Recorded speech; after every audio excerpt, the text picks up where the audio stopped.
नमस्कार शिक्षक साथियों। आज हम यहाँ पर अब हिंदी के प्रश्न समझने वाले हैं। यहाँ पे हमने प्रश्न संख्या 31 से लेकर प्रश्न संख्या 45 तक ये हिंदी के ही प्रश्न हैं, जिसमें आप पढ़ेंगे पूरे 30 से लेकर के और 60 प्रश्न, यानी प्रश्न संख्या 31 से लेकर के प्रश्न संख्या 60 तक 30 प्रश्न आज हम यहाँ पे हल करने वाले हैं। तो जल्दी जल्दी शुरू करेंगे, टाइम नहीं देंगे। सबसे पहला प्रश्न है, निर्देश देख लेते हैं। सबसे पहले प्रश्न 31 से लेकर 45 तक निम्नलिखित प्रश्नों को ध्यानपूर्वक पढ़िए और उचित विकल्प का चयन कीजिए। ध्यान देंगे, ये हिंदी के प्रश्न हैं, सभी हिंदी के हैं। तो सबसे पहला प्रश्न आपके सामने है, उपचारात्मक शिक्षण वह विधि है जो समस्याओं के कारणों की पहचान मुश्किल करे, समस्याओं को उलझा कर प्रस्तुत करे, या फिर समस्याओं को दूर करने में सफलता प्रदान करे, अथवा समस्याओं का भाषिक नियमों पर ज्ञान प्रदान करे। तो इसका सही उत्तर है समस्याओं को दूर करने में सफलता प्रदान करे। अगला प्रश्न है, जल्दी जल्दी देख लेते हैं। हिंदी के प्रश्न है, कविता पहली कक्षा की छात्रा है और वह मुझे केला बहुत अच्छा लगता है, मैं बहुत खुश हुई आदि वाक्यों का प्रयोग करती है। सविता केवल मैं वाले वाक्य बोलती है, अथवा लिंग, वचन, क्रिया आदि की दृष्टि से सर्वनाम का प्रयोग करना जानती है, केवल सर्वनाम का ही प्रयोग जानती है, या उपयुक्त में से कोई नहीं। तो देखिए, वह लिंग, वचन, क्रिया आदि की दृष्टि से सर्वनाम भाषा विकास के अंतर्गत अधिग्रहण करने की वह अवस्था जिसमें बालक शुद्ध उच्चारण करने लगता है। 2 वर्ष होती है, 3 वर्ष होती है, या फिर 8 वर्ष अथवा 12 वर्ष। तो देखिए, सही उच्चारण जो बच्चा है वो 3 वर्ष में करने लगता है। अगला प्रश्न है, कक्षा में कुछ छात्रों को पढ़ने में कठिनाई होती है क्योंकि पूर्व कक्षाओं में उनका यह कौशल पूर्ण रूप से विकसित नहीं हो पाया। यह कथन भाषा संबंधी किस कठिनाई से संबंधित है? उच्चारण संबंधी, वर्तनी संबंधी, श्रवण संबंधी, या फिर पठन संबंधी? देखिए, बच्चा उच्चारण नहीं कर पा रहा है। अगर उच्चारण नहीं कर पा रहा तो इसका मतलब है कि पठन संबंधी त्रुटि है। आगे अगला प्रश्न है, मातृभाषा शिक्षण का उद्देश्य है ज्ञानात्मक उद्देश्य, कौशलात्मक उद्देश्य, सृजनात्मक उद्देश्य, या फिर ये सभी? तो देखिए, मातृभाषा शिक्षण का उद्देश्य क्या है? ये सभी हैं। कौशलात्मक उद्देश्य भी होना चाहिए, ज्ञानात्मक उद्देश्य, सृजनात्मक उद्देश्य भी। अगला प्रश्न है, प्रश्न नंबर 35 के बाद 36 प्रश्न है, थोड़ा बड़ा कर लेते हैं। पाठ्यपुस्तक शिक्षण अभिप्रायों के लिए व्यवस्थित प्रजातियां चिंतन का एक अभिलेख है। यह कथन किसका है? क्रो एवं क्रो का, बेकन का, ब्लेयर का, या स्किनर का? तो इसका सही उत्तर है बेकन का। प्रश्न अगला, कक्षा 4 में पढ़ाते समय अध्यापक पहले स्वयं आदर्श वाचन करता है, फिर कक्षा के छात्रों से अनुकरण करने को कहता है। यह किस प्रकार का वचन होगा? वार्तालाप, प्रश्नोत्तर, कहानी सुनाना, या सस्वर वाचन करना? तो कौन सा इसका सही उत्तर है? इसका सही उत्तर है सस्वर वाचन करना। अगला प्रश्न, भाषा विकास को प्रभावित करने वाला कारक नहीं है। स्वास्थ्य, बुद्धि, लिंगीय भिन्नता, या इनमें से कोई नहीं? तो इसका सही उत्तर है इनमें से कोई नहीं। अगला प्रश्न, कविता यथार्थ मूल्यांकन कैसे किया जा सकता है? सरल प्रणाली द्वारा, गुप्त प्रणाली द्वारा, समीक्षा प्रणाली द्वारा, या छोटी प्रणाली द्वारा? इसका सही उत्तर है समीक्षा प्रणाली द्वारा। अगला प्रश्न, प्रगति पत्र यानी कि रिपोर्ट कार्ड तैयार करने में शिक्षक को अपने प्रत्येक विद्यार्थी के बारे में यह सोचने का मौका मिलता है कि उसने कौन सी गलतियां की हैं एवं उसके अभिभावकों को इस संबंध में कैसे शिकायत की जाए, या फिर उसने अपने साथियों से कितना कम सीखा है और क्यों, या फिर उसने सत्र के दौरान क्या सीखा और किस क्षेत्र में उसको ज़्यादा मेहनत करने की ज़रूरत है, या फिर उसने सत्र के दौरान जो सीखा है वह अन्य छात्रों से कितना कम है। तो इसका सही उत्तर है कि उसने सत्र के दौरान क्या सीखा और किस क्षेत्र में उसको ज़्यादा मेहनत करने की ज़रूरत है, ये मूल्यांकन करने से पता चल जाता है। अगला प्रश्न है, मूल्यांकन का प्रयोजन क्या है? तो देखिए, मूल्यांकन का प्रयोजन क्या है? बच्चों को डर के दबाव में अध्ययन के लिए प्रेरित करना? बिल्कुल नहीं। बच्चों को 2 वर्गों में विभाजित करना? नहीं। बच्चे के विकास के हर पक्ष का मूल्यांकन करना? बच्चे के विकास के हर मूल्य का मूल्यांकन करना? यही प्रश्न का उत्तर सही है। दूसरे के विचारों को निष्क्रिय रूप से स्वीकार करना? नहीं, ये भी गलत है। अगला प्रश्न है, निम्न में से भाषा शिक्षण का सिद्धांत नहीं है। भाषा शिक्षण का सिद्धांत नहीं है। चयन का सिद्धांत? नहीं। शिक्षण सूत्रों का सिद्धांत? बिल्कुल नहीं। बोलचाल का सिद्धांत? ये भी नहीं। फिर सही कौन सा है? इनमें से कोई नहीं है। जब ऐसा कोई आप इसका आंसर ही नहीं दिया है, इनमें से शिक्षण का सिद्धांत नहीं है, ये सारे के सारे शिक्षण के सिद्धांत ही तो हैं। फिर अगला प्रश्न है, सहायक सामग्री वह सामग्री है जो कक्षा में या अन्य शिक्षण परिस्थितियों में लिखित या बोली गई पादप सामग्री को समझने में सहायता प्रदान करती है। यह निम्न में से किसका कथन है? डेंड का, कार्टर एवं गुड का, या एल्विन स्ट्रॉन्ग का, या इनमें से कोई नहीं? तो इसका सही उत्तर है डेंड का। डेंड का ये सही उत्तर है। अगला प्रश्न है, एक समावेशी कक्षा में भाषा शिक्षण को सुगम बनाने के लिए आप निम्न में से क्या उपाय करेंगे? पाठ्य सामग्री एकत्रित करेंगे, छात्रों में योग्यताओं का विकास करेंगे, भाषा परिवेश का निर्माण करेंगे, या फिर सभी करेंगे?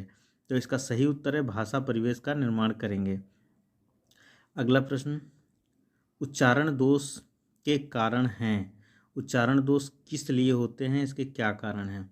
तो वर्णों के उच्चारण का अज्ञान होना, गलत। शारीरिक कारण होना, ये भी गलत। क्षेत्रीय बोलियों का प्रभाव, ये भी गलत। या फिर उपयुक्त सभी। तो ये तो सारे के सारे सही हैं। अगला, इसका चौथा विकल्प सही है। अगला, निम्नलिखित पद्यांश को ध्यानपूर्वक पढ़कर नीचे दिए गए प्रश्नों के उत्तर दीजिए। संकटों से वीर घबराते नहीं, आपदाएं देख छिप जाते नहीं, लग गए जिस काम में पूरा किया, काम करके व्यर्थ पछताते नहीं। हो सरल अथवा कठिन हो रास्ता, कर्मवीरों को न इससे वास्ता, बढ़ चले तो अंत तक ही बढ़ चले, कठिनतर गिरिशृंग ऊपर चढ़ गए, कठिन पंथ के देख मुस्काते सदा, संकटों के बीच वे गाते सदा, है असंभव कुछ नहीं उनके लिए, सरल संभव कर दिखाते वे सदा, यह असंभव कायरों का शब्द है, कहा था नेपोलियन ने एक दिन, सच बताऊं जिंदगी ही व्यर्थ है, दर्प बिन उत्साह बिन और शक्ति बिन। कवि के अनुसार किस विशेषता की कमी होने पर जीवन व्यर्थ है? उत्साह और शक्ति की कमी होने पर, कायरता की, चापलूसी की, या इनमें से कोई नहीं? तो इसका सही उत्तर है उत्साह और शक्ति की कमी होने पर जीवन व्यर्थ है। अगला प्रश्न है, गिरिशृंग शब्द का अर्थ क्या है? गिरिशृंग शब्द का अर्थ क्या है? उच्चतम पर्वत श्रेणी। अगला प्रश्न, पद्यांश में कौन से रस का प्रयोग किया गया है? इस पद्यांश में कौन से रस का प्रयोग किया गया है? तो इसमें वीर रस का प्रयोग किया गया है। इस पद्यांश का उचित शीर्षक क्या होगा? इसका शीर्षक क्या होगा? तो इसका शीर्षक संकट नहीं, असंभव भी नहीं, आपदा भी नहीं, कर्मवीर। वीरों की एक विशेषता है, हर कार्य को असंभव समझते हैं, उनमें स्वाभिमान की कमी होती है, या फिर वे संकटों से वीरतापूर्वक मुकाबला करते हैं, उनमें उत्साह की कमी। तो ये सब गलत हैं, सिर्फ तीसरा वाला सही है। अब अगला प्रश्न, कठिन का विलोम है, कठिन का विलोम पूछा है, तो विलोम इसका क्या होगा? सरल। फिर है प्रश्न संख्या 52 से 60 तक निम्नलिखित पद्यांश को ध्यानपूर्वक पढ़कर नीचे दिए गए प्रश्नों के उत्तर दीजिए। वैज्ञानिक प्रयोग की सफलता ने मनुष्य की बुद्धि का अपूर्व विकास कर दिया है। द्वितीय महायुद्ध में एटम बम की शक्ति ने कुछ क्षणों में ही जापान की अजेय शक्ति को पराजित कर दिया। इस शक्ति की युद्धकालीन सफलता ने अमेरिका, रूस, ब्रिटेन, फ्रांस आदि सभी देशों को ऐसे शस्त्रास्त्रों के निर्माण की प्रेरणा दी कि सभी भयंकर और सर्वविनाशकारी शस्त्र बनाने लगे। अब सेना को पराजित करने तथा शत्रु देश पर पैदल सेना द्वारा आक्रमण करने के लिए शस्त्र निर्माण के स्थान पर देश के विनाश करने की दशा में शस्त्र बनाने लगे हैं। इन हथियारों का प्रयोग होने पर शत्रु देशों की अधिकांश जनता और संपत्ति थोड़े समय में ही नष्ट की जा सकेंगी। चूँकि ऐसे शस्त्रास्त्र प्रायः सभी स्वतंत्र देशों के संग्रहालयों में कुछ न कुछ आ गए हैं, अतः युद्ध की स्थिति में उनका प्रयोग भी अनिवार्य हो जाएगा, जिससे बड़ी जनसंख्या प्रभावित हो सकती है। इसलिए निशस्त्रीकरण की योजनाएं बन रही हैं। शस्त्रास्त्रों के निर्माण की जो प्रक्रिया अपनाई गई, उसी के कारण आज इतने उन्नत शस्त्रास्त्र बन गए हैं जिनके प्रयोग से व्यापक विनाश आसन्न दिखाई पड़ता है। अब भी परीक्षणों की रोकथाम तथा बने शस्त्रों का प्रयोग रोकने के मार्ग खोजे जा रहे हैं। इन प्रयासों के मूल में एक भयंकर आतंक और विश्व विनाश का भय कार्य कर रहा है। प्रश्न है, थोड़ा बड़ा कर लेते हैं। एटम बम की अपार शक्ति का प्रथम अनुभव कैसे हुआ? एटम बम की अपार शक्ति का प्रथम अनुभव कैसे हुआ? देखिए, एटम बम की अपार शक्ति का प्रथम अनुभव जब जापान पे हमला हुआ था। जापान में हुई भयंकर विनाश लीला से, या जापान की अजेय शक्ति की पराजय से, या अमेरिका, रूस, ब्रिटेन और फ्रांस की प्रतिस्पर्धा से, या अमेरिका की विजय से? तो इसका सही उत्तर है जापान की अजेय शक्ति की पराजय से। इस पैराग्राफ के अनुसार जब सबसे पहले 6 अगस्त को हिरोशिमा में 6 अगस्त 1945 को हिरोशिमा में जब परमाणु बम गिरा था, उसके बाद 3 दिन बाद फिर 9 अगस्त 1945 को दोबारा से नागासाकी में परमाणु बम से हमला किया था अमेरिका ने। तब देखा था दुनिया ने कितना विनाश हुआ परमाणु बम से। अगला प्रश्न है, बड़े बड़े देश आधुनिक विनाशकारी शस्त्रास्त्र क्यों बना रहे हैं? शस्त्रास्त्र क्यों बना रहे हैं बड़े बड़े आधुनिक विनाशकारी? तो इसका सही उत्तर है कि पारस्परिक भय के कारण। फिर अगला प्रश्न है, आधुनिक युद्ध भयंकर एवं विनाशकारी होते हैं क्योंकि दोनों देशों के शस्त्रास्त्र इन युद्धों में समाप्त हो जाते हैं, या अधिकांश जनता और उनकी संपत्ति नष्ट हो जाती है।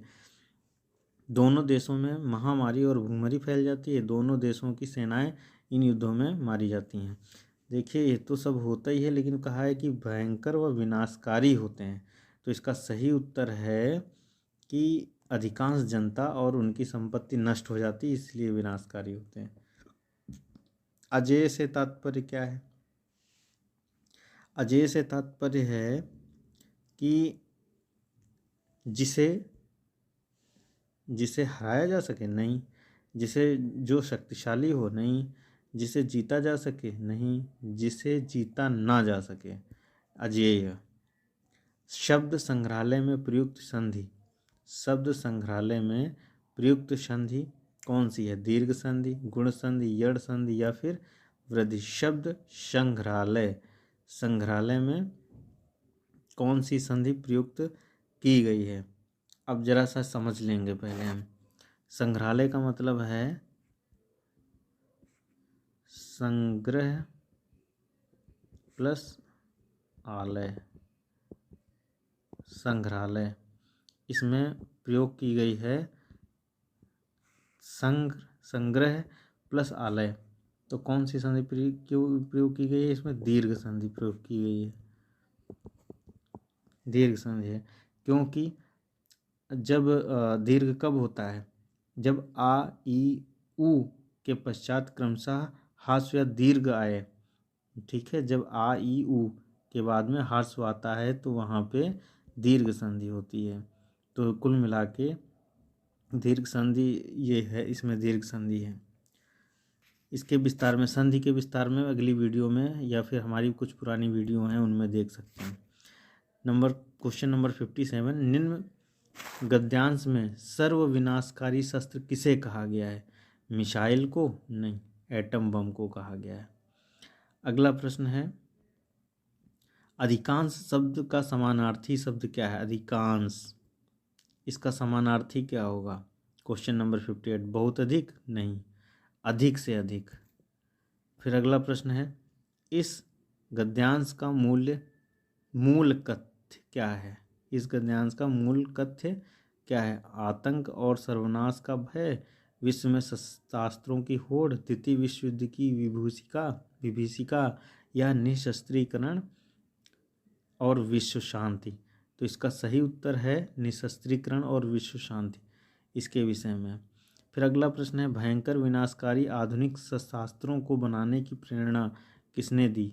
अमेरिका ने, या अमेरिका की विजय ने, या जापान पर गिराए गए एटम बम ने, या फिर बड़े देशों की पारस्परिक प्रतिस्पर्धा ने? तो इसका सही उत्तर है कि जापान में गिराए गए एटम बम ने लोगों को इस होड़ में आके झोंक दिया है, क्योंकि जब से परमाणु बम गिरा तब से सभी लोग इस ओर अग्रसर हैं, सभी देश परमाणु बम बनाना चाहते हैं।